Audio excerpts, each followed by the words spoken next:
Welcome to The Explainer. Okay, let's just dive right into this. Today, we are traveling way back to the Indian subcontinent, right around 500 BCE. Together, we're going to map out the foundation of what is honestly one of the most extraordinary intellectual moments in human history. We're talking about the classical era. This was a time that produced incredibly profound questions and rigorous answers about the true nature of existence, reality, and the self. We are going to meet the main players of this era and see exactly how they engaged with each other. So, I want you to imagine a moment in history when every major philosophical position is being argued simultaneously.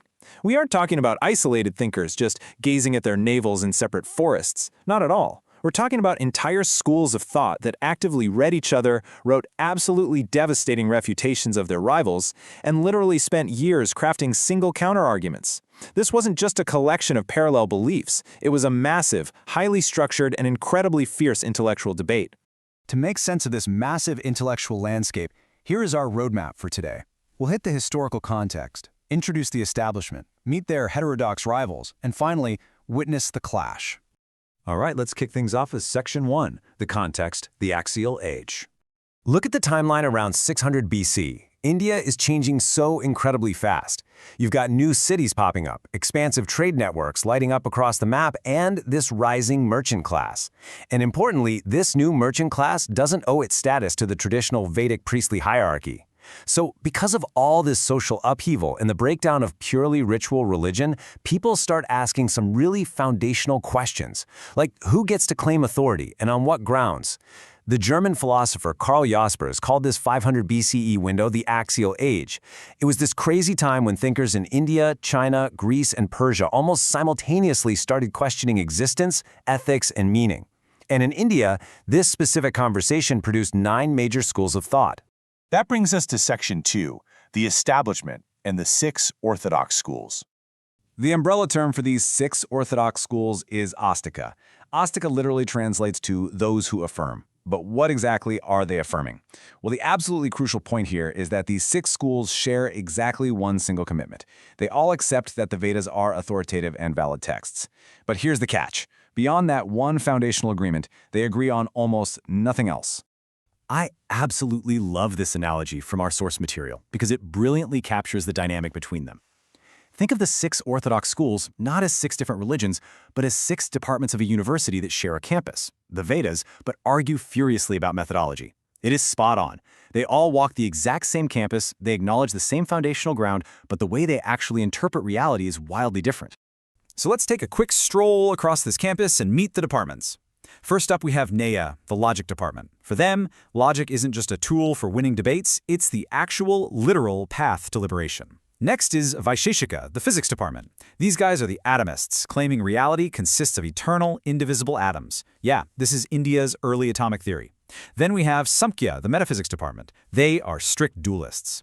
Yoga is kind of like the physical education department, but with some seriously rigorous theory.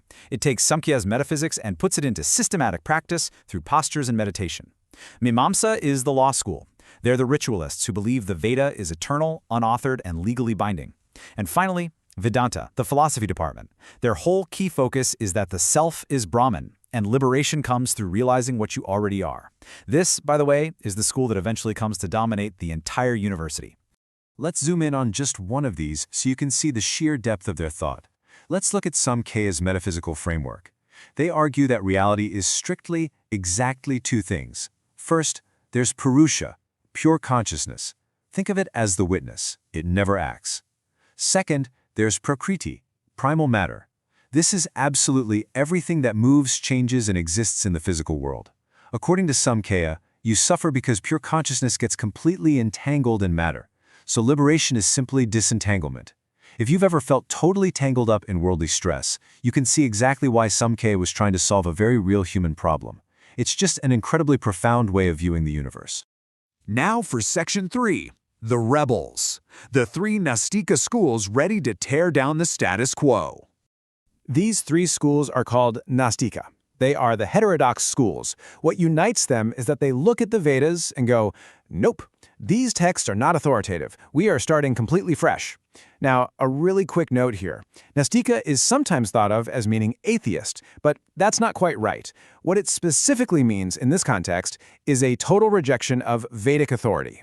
The most famous of these rebel schools, for sure, is Buddhism, founded by Siddhartha Gautama around 500 BCE. He outright rejects the whole Vedic ritual system. Instead, he teaches the middle way, avoiding the extremes of asceticism and indulgence. He outlines the Four Noble Truths leading into the Eightfold Path, but the most radical departure here is his concept of anatman. Remember how Vedanta claims there is a permanent self, an atman? Buddhism directly challenges this. They say no, there is no permanent fixed self. What you call you is actually a flowing process, characterized by sunyata or emptiness, meaning things entirely lack a fixed, independent essence. Next up in the rebel camp is Jainism, founded by Mahavira, who is actually a contemporary of the Buddha. Now, unlike Buddhism, Jainism says the soul does exist, but it's not God. To achieve liberation here, you don't just need knowledge, you need radical nonviolence, or ahimsa. Because every being has a soul, harming any being accumulates karma. But Jainism also offers this fascinating logical stance called Anekantesvada. It's the doctrine of many-sided truth. It basically argues that any complex reality has multiple valid perspectives. So for Jains, asserting absolute one-sided truth in philosophy is actually a form of violence itself. Think about that for a second. That is a deeply profound philosophical stance. The third rebel school is Charvaka, also known as Lokayata, which means worldly. This is the strict materialist school, and they pulled absolutely zero punches. Think of them as the ancient philosophical equivalent of the modern YOLO mindset. You only live once.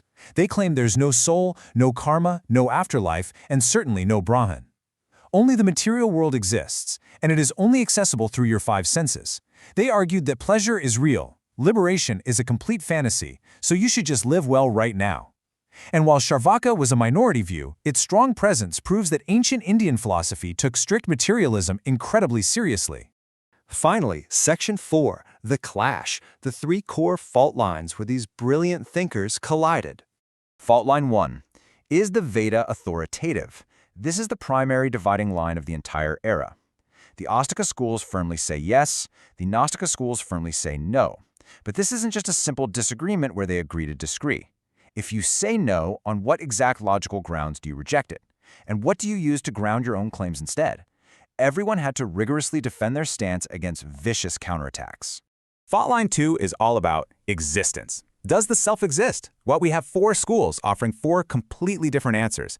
Vedanta says yes, the self exists and it's identical to the ultimate reality, Brahman.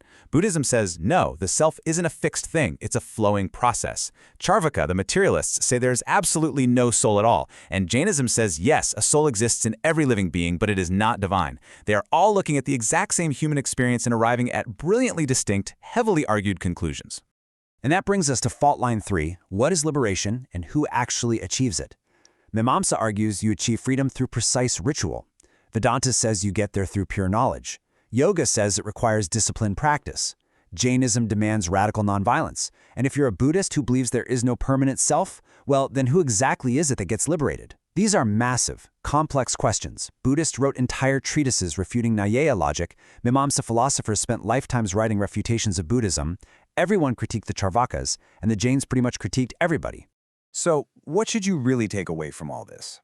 The classical period of Indian philosophy was definitely not some spiritual supermarket where you just browse and pick the tradition that gives you good vibes. No, it was a live, burning debate. It was conducted with formal logic, heavy citation, and sustained centuries-long counterargument. These thinkers disagreed on matter, God, the nature of knowledge, and the path to liberation. But the one thing they all agreed on was that these questions were worth taking incredibly seriously. That shared commitment is what makes Indian philosophy a single magnificent conversation. Which leaves us with a massive cliffhanger. If 9 distinct, highly developed schools spent centuries arguing furiously over every single detail of existence, what happens when one philosopher, right around the year 800 CE, steps up to the plate and claims that he can prove only one of these positions is ultimately coherent? His name was Shankara. He picked up all these ancient threads, and what he built from them changed absolutely everything. But we're going to have to explore that in our next explainer. Thanks for learning with me today.